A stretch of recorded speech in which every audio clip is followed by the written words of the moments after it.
Selamat datang di channel Simar Imam. Sembari mendengarkan tinggalkan like dan komentarnya bosku. Jangan lupa pasang headset kalian. Siapkan kopi dan camilan. Lupakan kenangan tentang mantan. Mari kita dengarkan sambil rebahan. Kembalinya Sang Raja. Bab 87. Jika kamu melakukan kejahatan demi Tuhan, kamu masih bisa memaafkannya.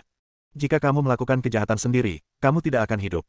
Pada saat ini, Yuan Yangzi juga kehilangan minat untuk berbicara omong kosong dengan Su Chen dan bergegas. Siapapun yang berani membunuh sekte Tianji saya akan membiarkan Anda merasakan kekuatan tangan penangkap naga Tianji hari ini. Haha, jalan kecil, lihat saja, kekasih lamamu akan mati di tangan tetua kita yang agung. Menurutku, kita sama sekali tidak perlu menculik wanita ini. Dengan kekuatan tetua agung, tidak mudah untuk membunuhnya. Apa yang kamu katakan salah? Su Chen bajingan itu membunuh kakak laki-laki kita dan kakak laki-laki kedua. Membunuhnya saja tidak akan memuaskan kebencian sama sekali.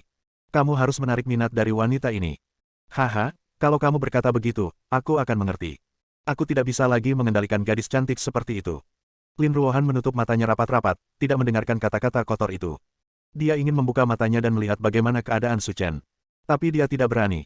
Jika Su Chen tidak membiarkannya membukanya, dia tidak akan berani.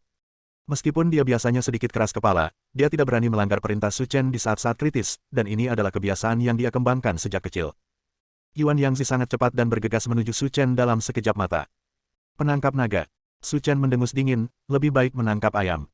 Ketika Yuan Yangzi bergegas mendekat, Su Chen meraih pergelangan tangannya dan mematahkannya dengan klik. Ah! Jeritan tanpa batas datang, dan Yuan Yangzi terluka hampir sampai mati. Bagaimana mungkin? Tetua Agung sebenarnya ditundukkan olehnya, dan dia langsung membunuhnya. Zhou Feng dan yang lainnya tercengang dan langsung membatu di tempat. Mereka tidak menyangka hal seperti itu akan terjadi. Yuan Yangzi memandang Su Chen dengan ngeri, dengan ekspresi ngeri. Karena pada saat pertarungan, dia sudah merasakan kekuatan Su Chen. Kekuatan itu, sekuat lautan dan sebesar bintang, bukanlah sesuatu yang bisa saya lawan. Su Chen, sebaiknya kamu tidak bertindak gegabah. Wanita itu ada di tangan kita. Jika kamu berani menyentuh sehelai rambut pun di kepalaku, dia akan dikuburkan bersama kita. Saat ini, Yuan Yangzi sangat senang dia telah menangkap Lin Ruohan. Kalau tidak, dengan kekuatannya, beberapa orang ini sekarang tidak akan cukup untuk dia bunuh. Biarkan dia dikuburkan bersamamu. Su Chen mencibir, kamu belum memenuhi syarat. Su Chen, kamu membuat omong kosong, wanita ini ada di tangan kita, aku ingin melihat siapa di antara kita yang lebih cepat. Mata Su Chen menyipit, seolah ular dingin itu bersembunyi di rerumputan, menatap mangsanya. Dibandingkan kamu, tentu saja aku lebih cepat. Apa katamu? Sebelum Zhou Feng dapat bereaksi terhadap apa yang sedang terjadi, dia merasakan sakit di dada di depan matanya, kemudian tangan dan kakinya menjadi mati rasa, dan dia tidak lagi mematuhi perintahnya sama sekali.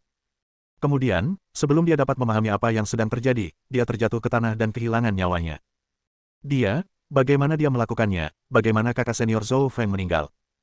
Tetapi saat ini, ketika semua orang panik, Su Chen sudah bergegas ke depan mereka dan melindungi Lin Ruohan di belakangnya. Sekarang kamu bisa mati. Tanpa sandera di tangan, semua orang sekarang tercengang.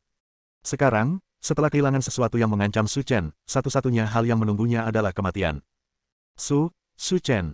Tidak, Tuan Su, tolong selamatkan nyawa saya. Kami tidak bersungguh-sungguh. Terlambat. Wosh.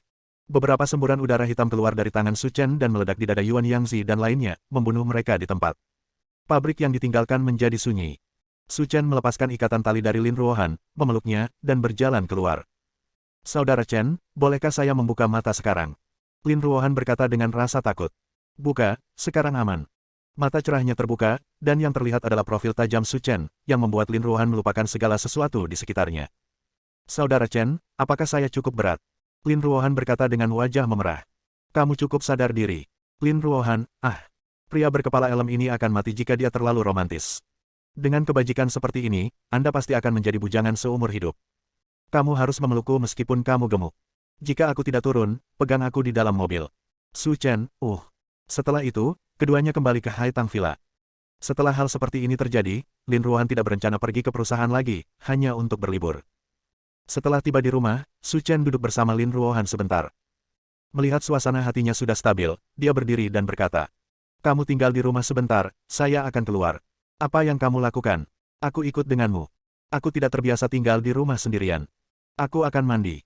Lin Ruohan, Setelah keluar, Su Chen menelepon Wei Changtian dan memintanya menelepon seseorang untuk melindungi keselamatan Lin Ruohan.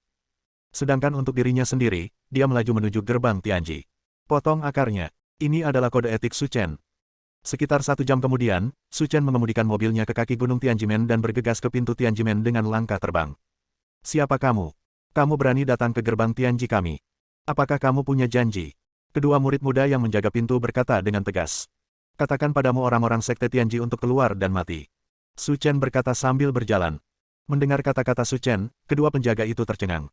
Tianjimen adalah sekte terkenal di selatan Sungai Yangtze. Seseorang berani datang ke Tianjimen untuk menimbulkan masalah. Sial, datanglah ke gerbang Tianji kami untuk bertingkah liar, aku benar-benar tidak sabar. Begitu dia selesai berbicara, dia melihat kedua penjaga itu memegang pisau panjang dan bergegas menuju Su Chen. Pengadilan kematian. Tubuh Su Chen bersinar, kedua tangannya yang besar terulur, dan dia meraih leher mereka. Tanpa ragu-ragu, dia mematahkannya. Halo. Su Chen menendang pintu merah tua gerbang Tianji hingga berkeping-keping dan bergegas masuk ke gerbang Tianji seperti seekor harimau yang keluar dari kandangnya. Saat ini, ada ratusan murid muda yang sedang berlatih di dalam sekte Tianji. Ketika mereka melihat penyusup, semua orang berhenti.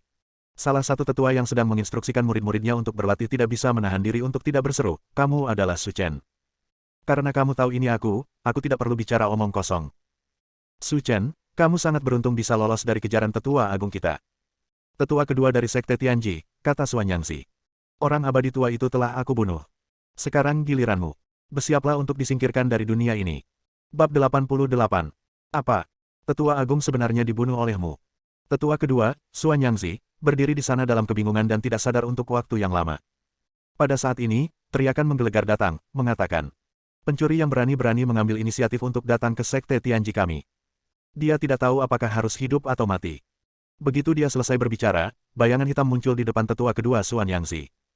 Dan orang yang muncul di sini tidak lain adalah pemimpin sekte dari sekte Tianji, Lian Shi. Tuan, orang ini datang ke pintu, apa yang harus saya lakukan sekarang? Xuanyangzi berkata dengan cemas. Haha, dia datang ke pintu. Bukankah begitu? Aku tidak perlu repot-repot membunuhnya. Itu sesuai dengan keinginanku. Namun, bahkan tetua agung pun mati di tangannya. Kekuatan anak ini tidak boleh diremehkan. Mendengus. Lian Shi menyapu lengan bajunya dan mendengus dingin. Tetua kedua, kamu sudah terbiasa menjalani kehidupan yang stabil selama bertahun-tahun sehingga kamu bahkan tidak lagi memiliki kemampuan untuk membedakan mana yang benar dan mana yang salah. Xuanyangzi tampak panik dan berkata dengan cepat. Master Sekte memberiku pelajaran. Kekuatan tetua agung telah mencapai ranah transformasi. Melihat seluruh Linyang, mereka semua adalah orang-orang yang sangat kuat. Bagaimana mereka bisa mati di tangannya? Sekarang, dia hanya menipu publik dengan kebohongannya dan mencoba membingungkan moral. Tentara. Lian Shi bersumpah. Kata. Jadi begitu. Tetua kedua, bentuklah formasi. Karena anak ini ada di sini, mari kita tunjukkan padanya beberapa warna. Siapapun yang berani menyentuh sekte Tianji kita, hari ini, aku, Lian Shi, akan membunuhnya tanpa tubuh utuh. Melihat mereka berdua bernyanyi bersama, Su Chen tersenyum dan berkata, Tetua sekte dan tetua semuanya ada di sini. Ini yang terbaik. Ini menyelamatkanku dari mencarimu satu persatu. Ini juga menghemat banyak waktu.